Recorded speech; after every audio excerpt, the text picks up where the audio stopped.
Christ is in our midst.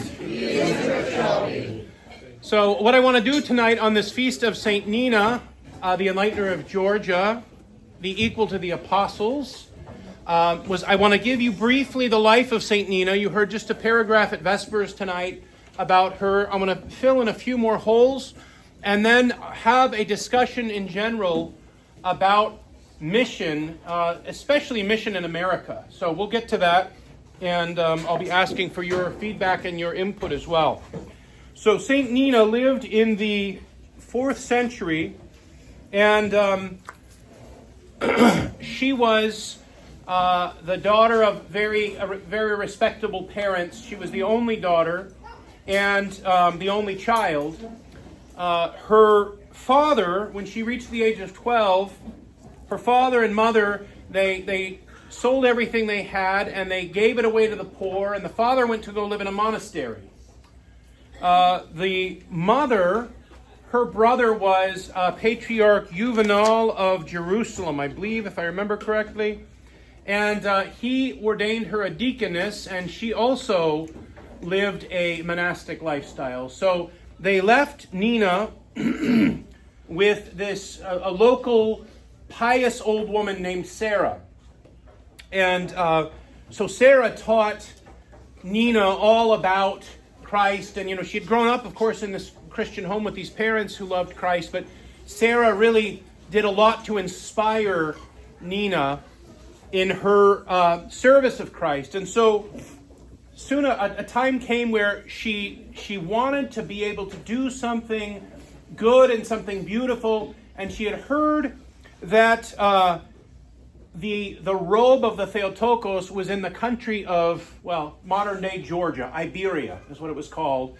And so she prayed. She wanted to go there and venerate the robe of the Theotokos. And so she goes to bed and she has a dream. And the Theotokos comes to her and says, not only are you going to go there and venerate my robe, but I want you to go there and bring the gospel. And so Nina says, well, how on earth am I going to do this? I'm just a girl. And so in the dream, the Theotokos hands her a cross made out of grapevines and says, take this with you. And, by the power of the cross, you will be protected. And so St. Nina wakes up, and of course, this cross made of grapevines is in her hand.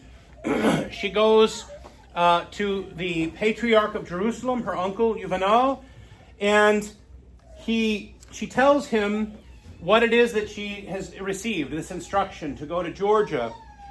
And so, as a good uncle does, he takes her in front of the royal doors in the church, lays his hands on her, and begins praying for her to have the zeal of the apostles. And so she receives this prayer from him. She goes on this journey, and I'm not going to go into the details, but where she goes to Rome and she meets with these women and she baptizes this woman, and there ends up being martyrdoms and everything. She alone escapes to Georgia. When she gets there, she meets a few people and makes some connections. One of the people that she meets is the wife of the king of Iberia, and the wife becomes terminally ill. And so Nina talks to her about Christ, the beloved physician and healer, and the queen comes to believe in Christ. And so Nina prays that she'll be healed, and she's healed of her terminal illness. Well, the king was pretty furious about this because he was a committed pagan. And so he developed a plan to put his wife and anyone else who believed in Nina's God to death. So as a good king does, he decides before he begins celebrating the executions, he'll go hunting. So he goes out hunting, and while he's out, there's a couple of different versions of the story. One says that he fell blind. He couldn't see anything. Another one says that while he's out hunting, all of a sudden, that everything becomes dark. Like the sun just refuses to shine, and so he becomes disoriented, and he's lost. Well, whether he's blind or whether it's dark, he begins calling out one by one to each of these pagan gods that he serves, and nothing happens. There's no relief, there's no light. And finally he calls out and he says, God of Nina, illumine this night for me and guide my steps, and I will declare thy holy name, and I will erect a cross. I will venerate it. I will construct a temple for you. I vow to be obedient to Nina and to the faith of the Christian people. And it says, suddenly there was light. He was able to see. He returns to the palace. He finds Nina. He tells her of his intentions. And this begins the baptism of Iberia, which is today modern-day Georgia. So that's the story of St. Nina, just in brief. And I find this very, very inspiring on a number of different levels. Those of you who know us may know that Horia and I chose to name our girls after equals to the apostles. And so we've got Nina, and we have Hannah Noor, which is Fotini, St. Fotini, the woman at the well, who's an equal to the apostles, and St. Mary Magdalene is Miriam's patroness. There's something very important that we have to grasp in Orthodoxy. Orthodoxy has always been a faith of evangelism. Now, I mean, there was a time where, Islam pretty much put a crunch hold on Orthodoxy's ability to evangelize effectively for periods of history. But Orthodoxy has always been evangelistic. That's how it started, and then it spread, and it's always just continued in that way. And we find ourselves today in America where I'm told that Metropolitan Saba announced on the internet a few days ago that Orthodoxy is officially no longer the best kept secret in America because he sees the number of people flooding into the churches, all of the parishes all over the U.S. and Canada. I mean, it's happening everywhere. And every time someone's baptized here or in any parish in America, all of those go over his desk, and he's got to sign off, right? So I think he's getting some writer's cramp.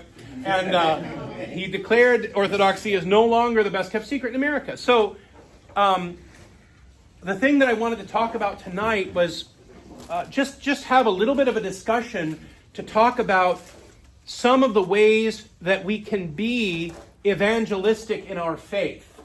And I'm going to start with the one that, we all know best, and that is St. Seraphim Seraph, acquire the spirit of peace, and thousands around you will be saved. Okay, that's great. That is a beautiful and important Orthodox model that anybody can aspire to, right? I mean, if you are sick in bed, you can work on the acquisition of the Holy Spirit and have an effect on people. You pray for people all around you, and even if they never come into contact with you, it's an important way to spread the gospel, right? A very personal way. But there is also this very clear understanding that we are to reach outside of ourselves. That, not everybody is going to be out, waving a Bible on a street corner. Although, if any of you are familiar with Brother Nathaniel, who I understand his channels, all of YouTube channels, I think, have been canceled. Because he's a very controversial figure for reasons I won't go into tonight. But his zeal, I mean, he will, if you send him a plane ticket and book a hotel and give him some food money, he will come to wherever you are, go downtown in your city, hold up the cross and preach the gospel all day. He's a monk. He's a little bit of a fool for Christ, perhaps, but that's what he'll do. That's zealous, right? He says, that's what I feel called to do. He believes that's his calling. So my question, and what I want to open the floor up to is, we talk about, we've got this mission start in Columbus, which is very exciting. We have about 30 people there. But what are we doing? And we have a website, right? People come to us through the website and stuff. But what do we do to build a mission like that? Right? Or how about a town where there is no mission? How about, we talk about Bedford, or we talk about Mitchell, or we talk about Washington, where you have just a handful of Orthodox people, but there is no connected Orthodox presence there. What are some ways people can work with that? And then, as much as, we know that we've outgrown this building, what about Bloomington? Right? What are we doing? We'll put on a festival once a year, and people will see the bouncy castle and pull over. I think maybe we've had maybe one family join the church in the 20 years I've been here from coming to the festival. Doesn't mean the festival's not a good idea. Doesn't mean we can't improve upon things and make it more of an evangelistic, have more of an evangelistic twist to it, right? But that's the discussion I wanted to have is how can we think outside the box in our modern context of America, 21st century America, and communicate the gospel to people who are not familiar with the Orthodox Church. I want to add one more thing. We had somebody here today who's a young man who will remain nameless from out of town, but he and his mother came, and I was talking to him, and I said, what have you been up to? He said, well, actually, I'm developing this idea, and I've been talking to my spiritual father, and I'm working on this idea. I said, what kind of idea? He said, well, there's this, well, have you ever heard of Screamo? Screamo. Hard music, lots of screaming, sounds pretty painful and miserable, actually. And he said, in fact, I've been in that scene, and he said, those people are in immense pain. They're in immense pain. And he said, I feel like God is calling me to use my musical talent to reach out to them in a language that they can understand. And that's a controversial thing, because you will have people watching the video right now who are going to say, wait, Father Peter didn't just endorse that Screamo's demonic. It must be demonic. Who else just screams their head off? Well, people who are in pain scream their head off. So when I say outside the box, that's the kind of thing I'm thinking. He kind of got me thinking today a little bit about. I thought we didn't have a discussion about this. So the first people I'm going to ask to talk and give me some input and some feedback is Howard and Rhonda. They have started 2 missions or 3? Oh no, just the one. But from that one, okay, there have been about 4. Okay, so they started a mission. 4 missions have started out of the mission that they started, right? So give us some feedback. I said a few things. Please say a few things. Well, we were in St. Louis. In St. Louis, there were about 14 at the time, 14 Orthodox churches in the metro area, and most of them were ethnically tied. I should say all of them at that time were ethnically tied, some more than others in terms of how their language use and things like that. And at the time this started, we were in a Romanian parish, which was lovely for many years, but was becoming actually more ethnic than when we first came there. And we ended up joining with several other families who had a desire to see what we were calling an American Orthodox Church. And as it happened, the Antiochian Archdiocese did not have any presence in Missouri at the time. And actually, there was no bishop at the time. That was that period of time in the Midwest before Bishop Mark was appointed, and there was just no leadership from hierarchy. So, but we did have one person involved, one family, who had a lot of connections to the Antiochian Archdiocese. He'd grown up in it, and he actually had a relationship with Metropolitan Philip at the time. And at any rate, we started meeting together. We started out in the basement, someone's walkout basement. We rented hotel space for liturgies, and we brought in due to a big donations, we were able to bring in a clergy every week. So we had services every week, and thank God we were able to then attract a few other Orthodox, but that wasn't our goal, know. But you take it. You need a critical mass. I think that's absolutely true. You have to have a core group of people who are both committed and will do the grunt work of packing up all the accoutrements every week and putting them up and taking them down and carrying them around in your house or whatever. And so anyway, thank God we were able to grow that mission, and we rented space and got bigger space in the same building, and eventually now, after we left, they actually bought this big commercial space. Actually, it was like in a light industrial airport. And so that church, thank God, is still growing and going.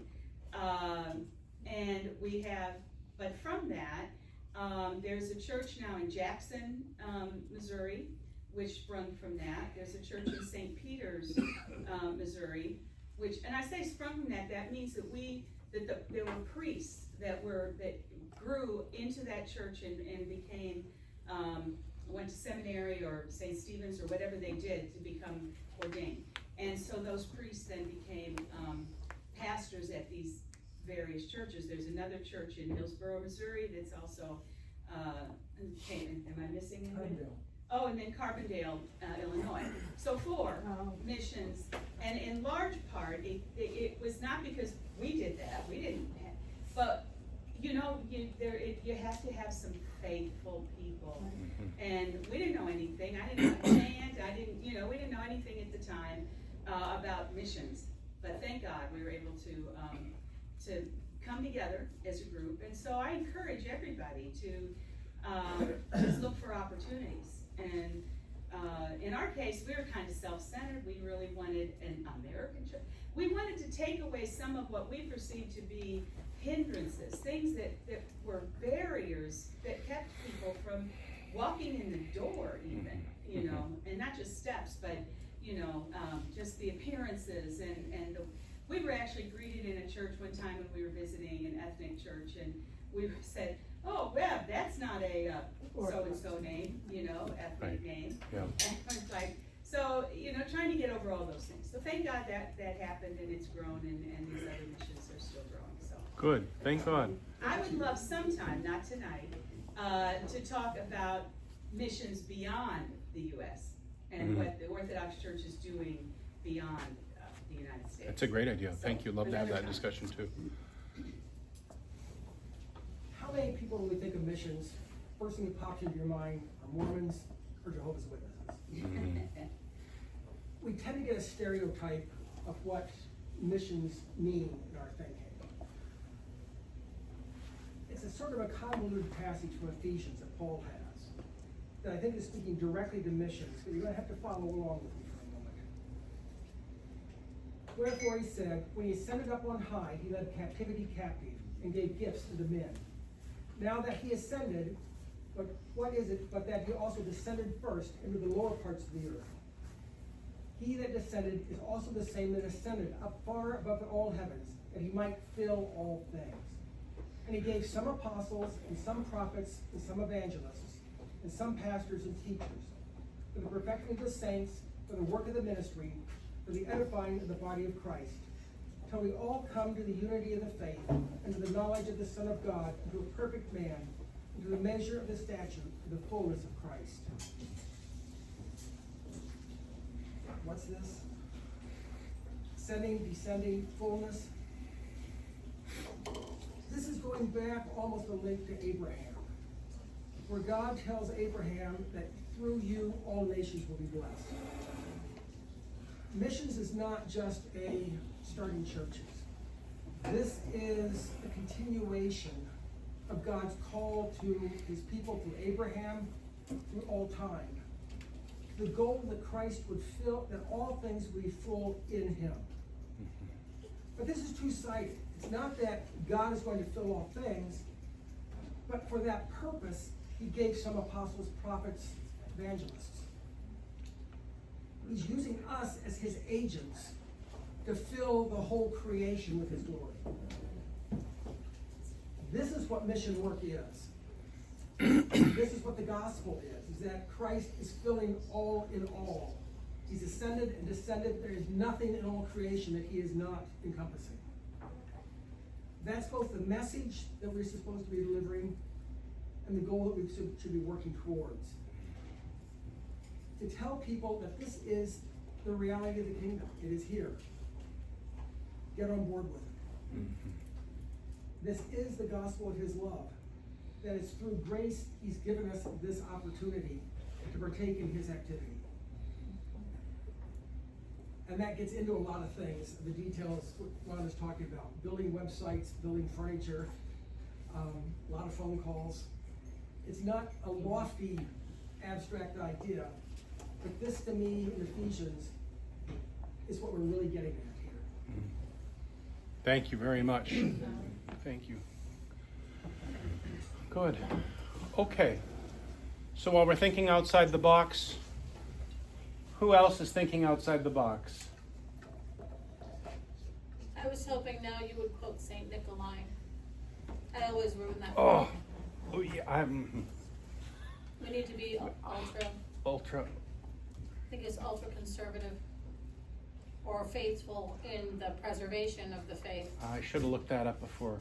Yeah, it's. I'm not gonna botch it. Yeah, you can, but like, but Yeah.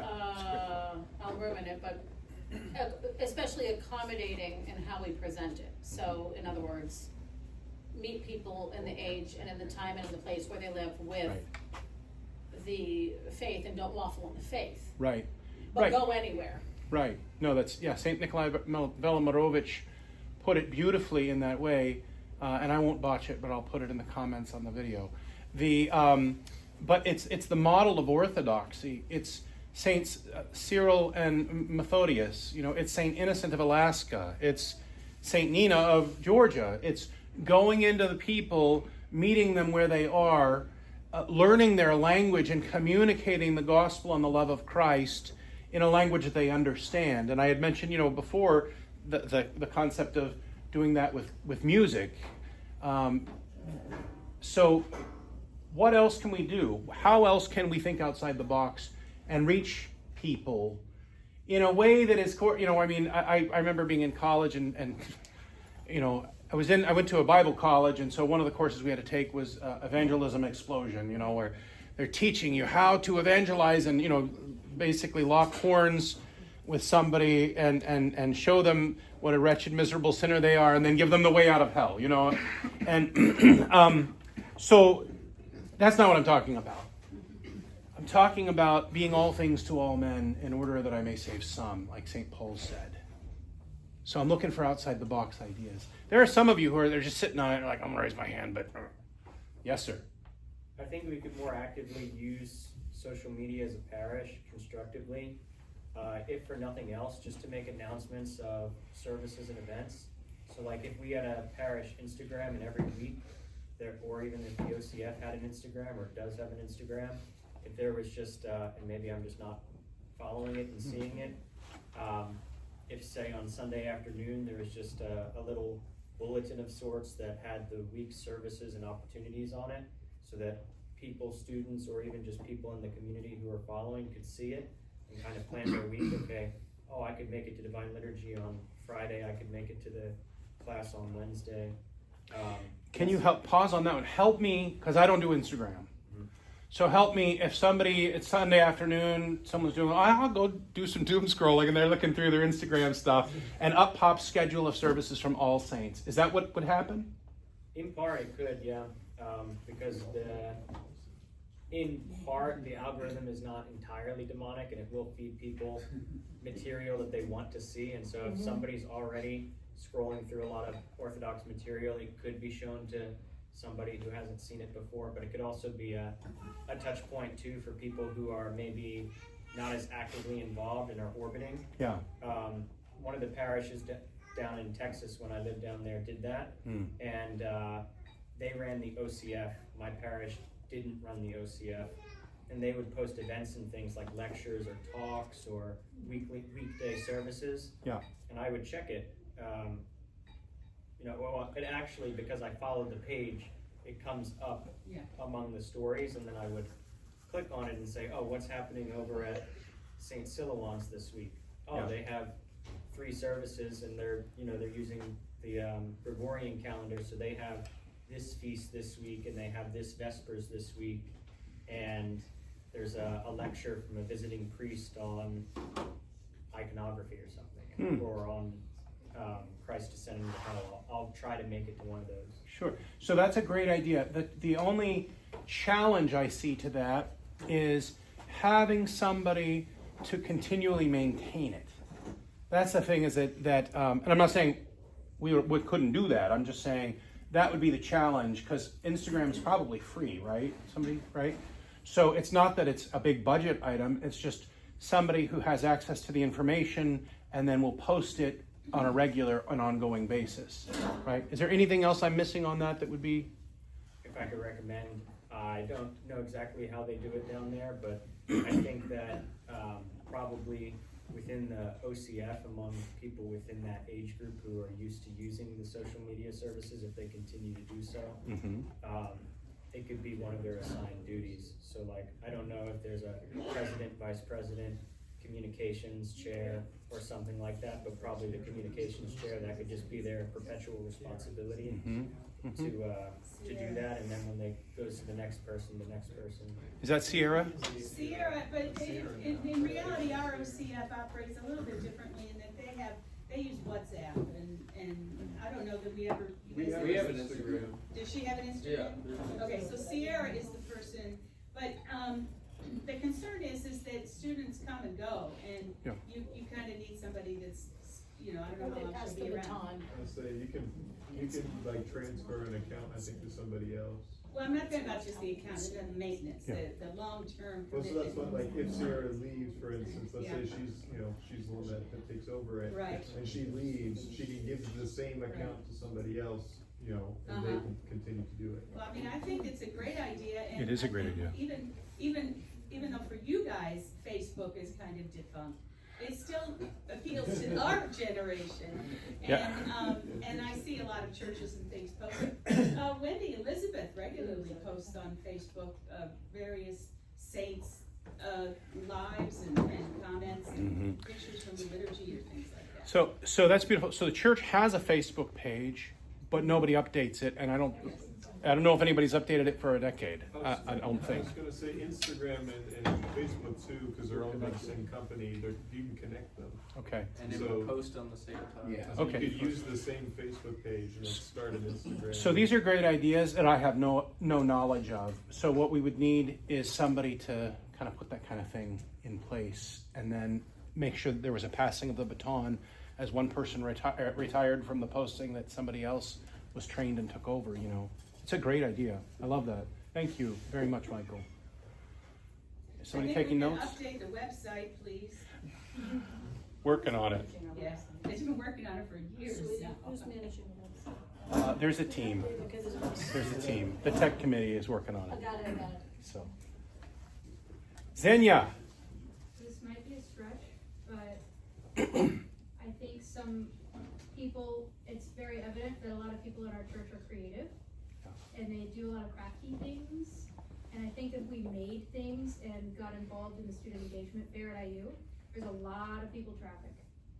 Like, I know don't we already go to the fairs and have a table? You're talking about the student involvement fair that's like early in the school year? Yeah, or, In August? we can go to all the different, there's other fairs as well, so like, I don't know about anything else, I just. And know then that. first Yeah, Thursdays and so stuff. yeah, we can go to First Thursdays and things, well, there's a thing on campus where like, I think it's called First Thursdays, where you just bring stuff to sell, so people can make prayer ropes and like, if there are Orthodox students on campus, Very I interesting. mean, but we would have to have a conversation about Right. the boundaries of that, because you don't wanna be selling just anyone, like, you know what I mean? I Yeah, don't yeah. know, but. No, but I mean, it's an idea. You can work within the idea, figure out what would be a good thing that could sell, but that a good thing that would be a conversation starter, because of course that's what we're doing. If you're having a booth with creative things in it, you're starting a conversation about faith. It's beautiful. Michael's hand first. This feels like too simple, but it's gotten the most people to ask me about orthodoxy, like physical like objects of the faith. So like I try not to wear my prayer rope like jewelry, but when it's out and people see it, it really does intrigue them. Same thing with like a Byzantine cross, like little paper icons, something like that. If like let's say people start to ask me like, oh, like about like saints and stuff like that, and I tell them about a saint, and they're like, wow, I really like that, and I have like a little paper icon of him. That means a lot, and it's opened a lot of deeper conversations about like what orthodoxy is, what makes it different, and but I don't know how to do that in like a way, like in like a humble way, I guess. Like I don't because I don't want to, like I said, you know, treat prayer ropes like jewelry. Sure. But people really like they you know, like I found the faith through like Father's Spirit on on YouTube. It's toolery. I wouldn't call it jewelry, because you're not doing it to boast, and you're not saying, look at how rich I am.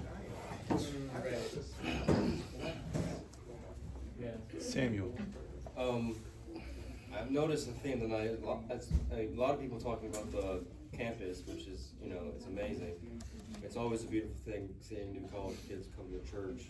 But where my mind went, like you said, thinking outside the box, I don't know if this is too far of a stretch, but I know when it comes to my plans later on in life, I definitely want to get involved in this whole ordeal. But getting involved in the farmers market, you know, because the farmers market is heavily, I mean, it's all branches of, you know, people, the community, they go to the farmers market looking for good food. Yeah.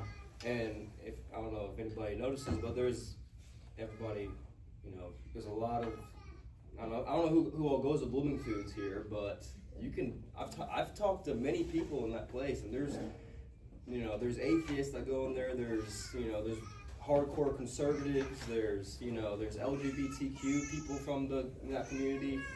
I mean, if, There's witches, Yes. there's occultists. I mean, they're all there. yeah, Yeah. you know, I know we're not a bunch of farmers, but like Destiny said, you know, making stuff and facilitating that through the, you know, farmers market, or potentially, you know, this stuff doesn't happen overnight. 5-10 years down the road, you know, who knows what could be done. Right. It's a really good idea. You know, we have Dave Beebe, who is retired, and thought, wouldn't it be cool if I started making coffins? So he makes these gorgeous handmade Orthodox coffins, and he just decided he'd start taking them to the farmer's market. I mean, what a cool outside the box evangelism idea. He's just down there with his coffins, No pun intended. handmade coffins. Yeah, I got it. Handmade. Do you know what his business is called? Wasn't it Going in Style? Going in style coffee. Going in style. Anyway, so I mean that I hadn't even thought about that, but you know, Dave is an evangelist at heart. Like, Dave just loves spreading the faith and the love of Christ, and so to think that he's down there on Saturday mornings with coffins in the middle of Bloomington is such a cool concept. So anyway, I like what you said. And then, also I was thinking that, like, you know, it's not just, us potentially selling stuff and, you know, more of the community taking notice on who is selling specific products, but, like, you know, it's that Blooming Foods, the farmers market, they have almost like this, you know, governance system inside it as well. Mm-hmm. And I looked at the board of directors, and I'm not trying to judge, but they all seem like left, liberal, you know, individuals. And I'm saying, it's like, you know, we could be more, you know, compelling when it comes to our influence inside Bloomington. Right. Well, we're members of Blooming Foods, right? And so I'm always getting things asking me to go run for the board and stuff. I'm like, no, I don't want to run for the board. But you, good thought outside the box. Howard, you got a hand up, I think. And Samuel. You said you're involved with the evangelism explosion. Yes. How much training material did they have for that program? It was a book and a workbook. Because to me, it's one thing to talk about brainstorming ideas, but to me, I think there's a point where we need to get some training on just how to speak to other people. Mm-hmm. What's the message we're wanting to convey? Mm-hmm. People talk about elevator speeches. Right. What do we need to find as our sort of elevator speech of orthodoxy?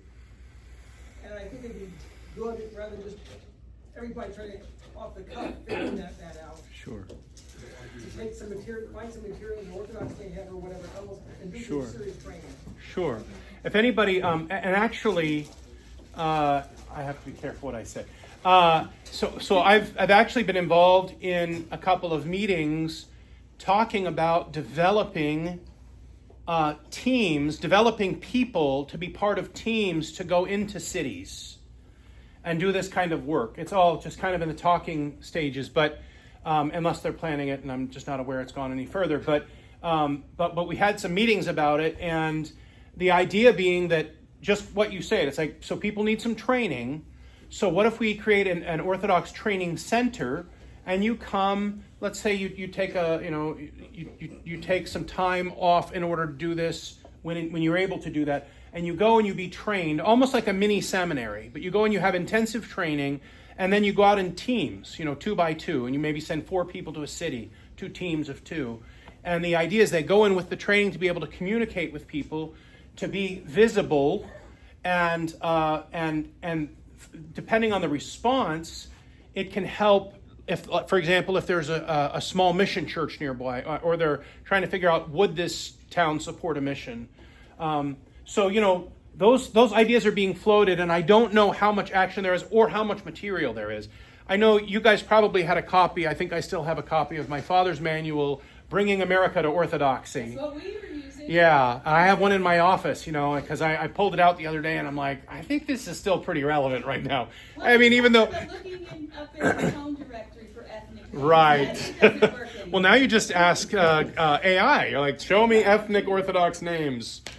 And it saves a lot of flipping. Anyway, there you go. Right.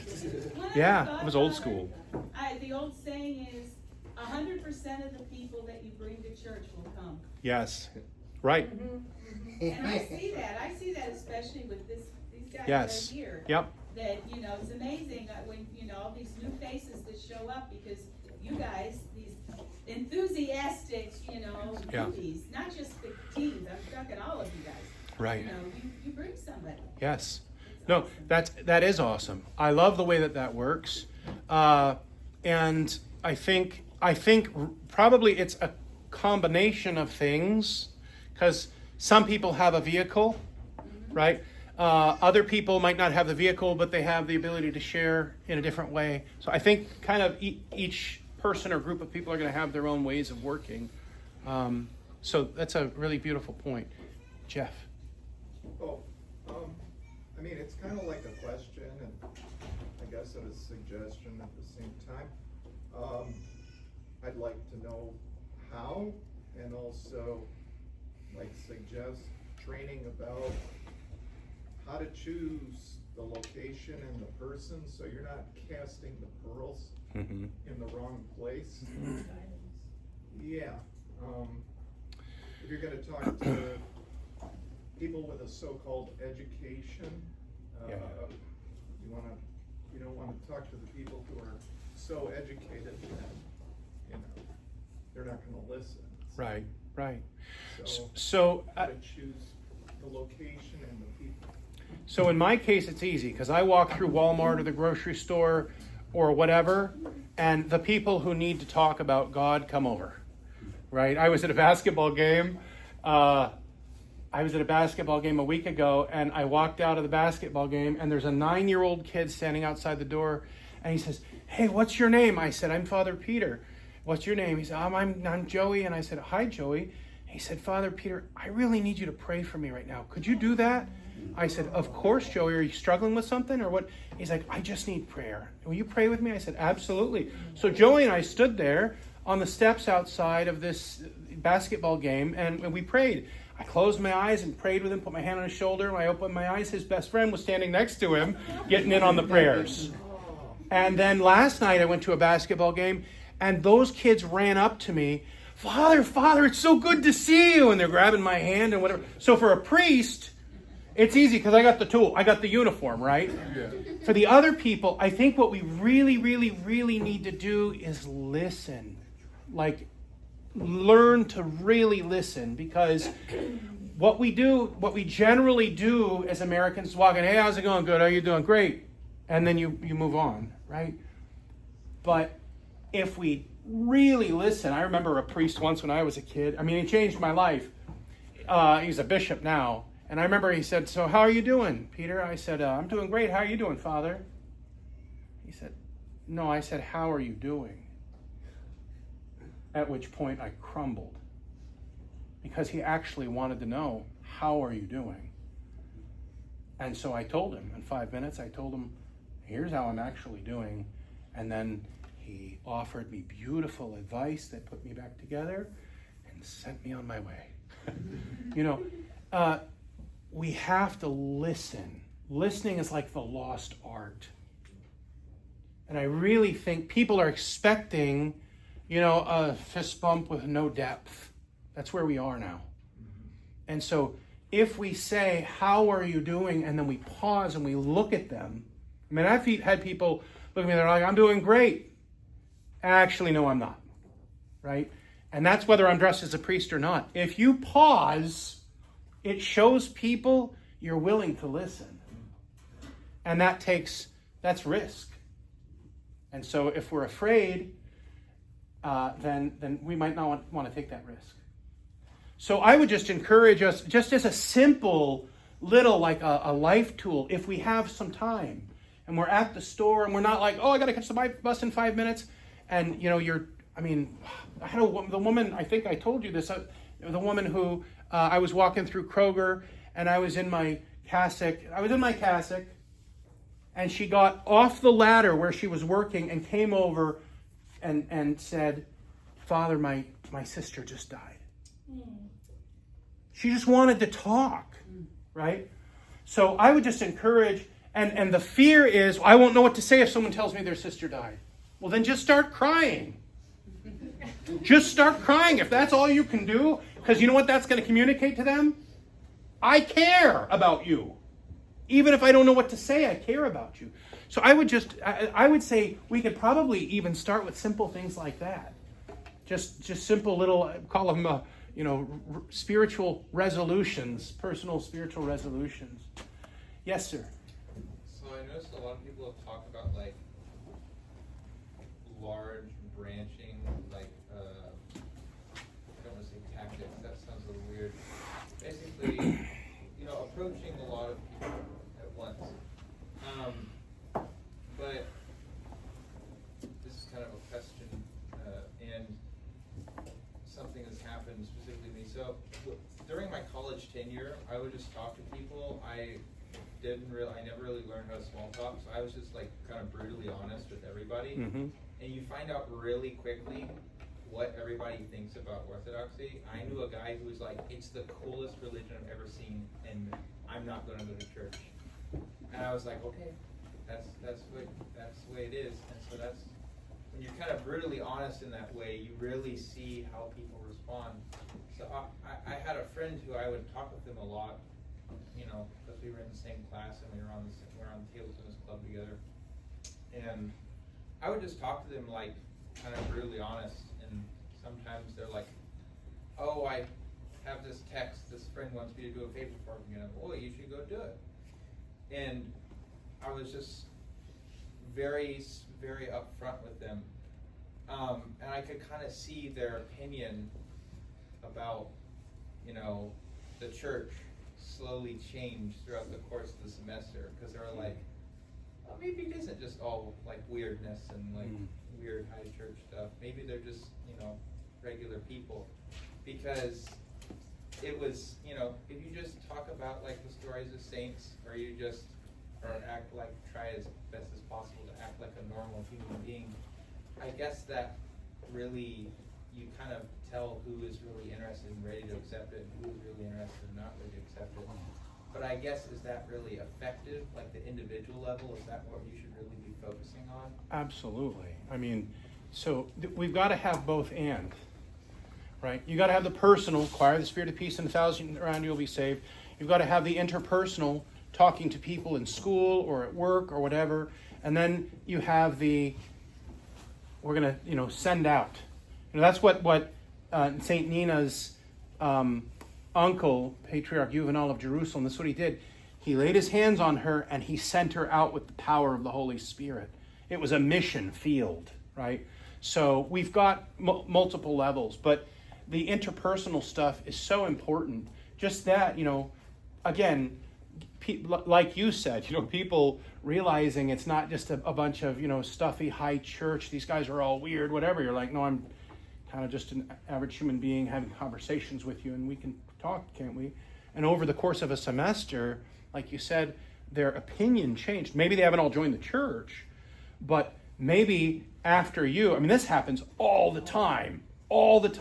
After you, Then they go and get a job here, and one of their coworkers is Orthodox. And they're like, yeah, you know what? I had this guy I went to school with. He was Orthodox. We'd always talk about whatever. And they start a relationship, and pretty soon they're going to church together. It happens all the time. One plants, another waters. You know what I mean? Like, it's part of the process. So I think it's a great point. Samuel. I think I have a question and more so a statement. The statement is, regarding, individual interaction. In the scriptures that I could be taking this completely out of context, but to be wise as serpents and to be harmless as doves. And having that intention in mind when talking to, persons, just like you said, we go into the grocery store and we think we're just there just to get something and leave.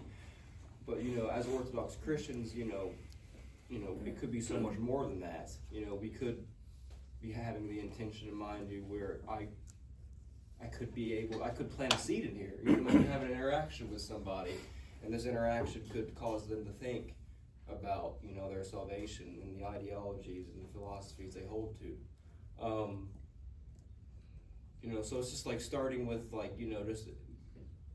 for me, I live in an apartment, and like you said, just simple, it's more than just how are you doing or how are you, if you let them talk, they will talk. And some people are really, they are just looking for somebody, to talk to, genuinely. Now my question is how do we assess, because not everybody doesn't have that type of, temperament. They're not, not everybody is the evangelist. So more so in the context of All Saints, how do we go about choosing the right individuals to,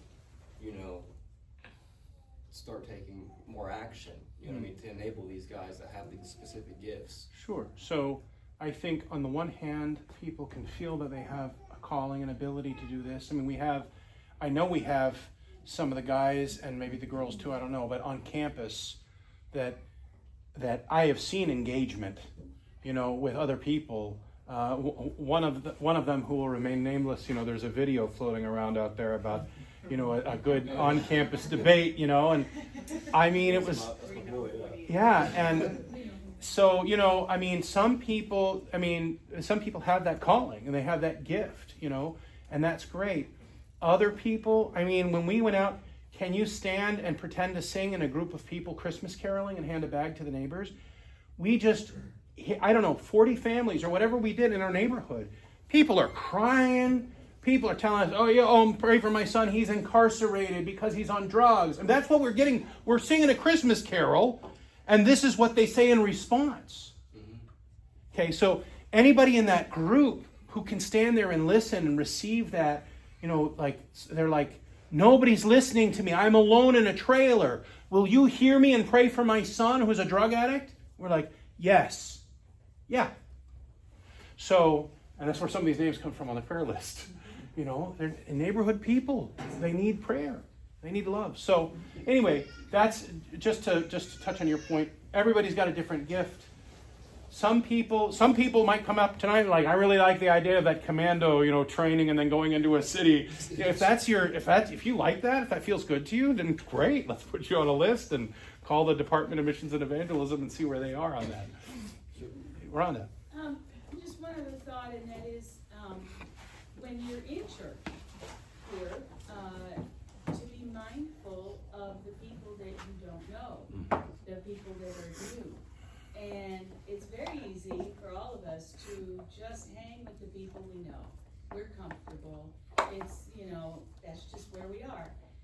But if you look around and you say, and I make a fool of myself all the time, because I'll go up and I'll say, what brought you to All Saints? Well, I've been here for 6 months. Right. I've myself to me 4 times. Me too. I do the same thing. I do it all the time. But you know what? At least they know I'm trying. I'm yes. trying to kind of connect with people. And so I think everybody could, at least, if there's somebody next to you or down in line, whatever, and you don't recognize them, because a lot of those people in there will never come in here. Right. If they don't feel like they've been invited. An Right. ideal thing is if there's somebody who's actually, well, this is my first time in being here. In an ideal world, somebody would take that person under their wing, would Yes. say, come with me, let's go have a cup of coffee, let's talk Right. and see what Yep. brought you here, you know. Two things. One is what you described is a willingness to look foolish for the sake of making somebody feel welcome. Yeah. That requires a certain amount of humility. You're like, have I seen that person before? I don't want to look like a fool if they've already been here. I don't want to look like a fool. Right? So she's saying, sometimes I make myself look like a fool because I'm willing to ask. And we should think about that, right? Am I willing to look like a fool to just say, hey, do you know where we are in the service? You know, and then they're like, yeah, I've been here for 6 months. That's number one. The other thing I was going to say is, you know, the time for conversation obviously isn't in the liturgy, but to be able to come up and quietly whisper and say, would you like a book? Do you know where we are in the service? This is your first time here. Just simple, quiet, introductory. You know they're there. They know what you look like and where you're standing if you're not standing right next to them. And you want them to feel welcome. And then again, afterwards, connecting afterwards. And a lot of people, when we put, 100 people in this room, it's really uncomfortable. It is. The best thing is the pavilion, when that's opened up, when the weather's a little bit better. But anything, just to be able to make that contact, even if they don't want to come into the sardine box here, but you can stand in the hallway and have some coffee or something, just to make a connection outside of the liturgy. Xenia. I think I have one last point to make. When I think about this as a concept, there's a lot of very strong hesitation and avoidance of people from the left. Mm-hmm. And we have this idea that they'll never come over here. They don't share any of our ideologies. They're entirely against us. They oppose us and everything. But I can tell you it's very possible for someone to fall in love with Orthodoxy from the left, because that's my story. I was I'm not political, but I was way over there because I was afraid of not being loved. And something that I felt that is cheerfully shared or thrown around politically in the left is acceptance for just who you are. And I feel like what brought me in wasn't like battering around saying, you're not good enough because you're not in the church. What a terrible person you are if you support these things or think these things. But it's more like a gentle love that brought me in. A quiet example is what I needed to see in order to feel safe. Like looking further, if I had a really aggressive person like mongering over me about the faith, it would have made me feel like I needed to never, if I see an Orthodox Christian, I kind of like, Right. But I had a very gentle example, a few gentle examples of people who said, you care about, in your idea of love, loving people. That's your goal, to love people, ideally. We care about that too. I mean, because it's what the saints talk about. I mean, Maria Paris, love Right. unconditionally and without exception. Yes. And so I just wanted to point that out and to say that just because someone has some political leaning doesn't mean they're exempt. Don't avoid those spaces just because you're afraid of being made of fools, but obviously have discernment and discretion, but there's a real place for people Yes. in places, but you have to have the strength to be able to be there. That's right. And the love and the patience. So I love that. That's a great place to finish, actually. We finish on love. So let's stand and pray.